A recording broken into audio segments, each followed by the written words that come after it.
চলে এসেছি কাকিমার কিচেনে। আজকে দেখো রানবো মুরগির ছাল। আমাদের এখানে ছাড়ানো বিক্রি হয়, তার জন্য মুরগির ছাল নিয়ে নিয়েছি আমি 250 গ্রাম।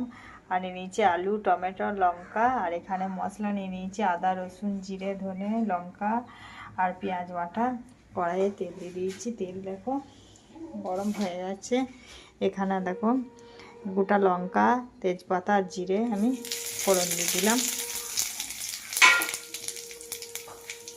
এবার দিয়ে দেবো কেটে রাখা আলু আর টমেটো। ভালোভাবে ভেজে নেবো। আলুগুলো ভাজা হয়ে গেছে। এবার আমি দিয়ে দেবো কেটে রাখা মুরগির ছালটা।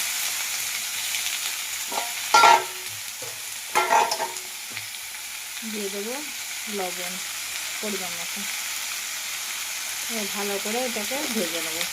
দেখো এটা কষানো হয়ে গেছে। এবার কেটে রাখা মশলাটা অ্যাড করে দিলাম।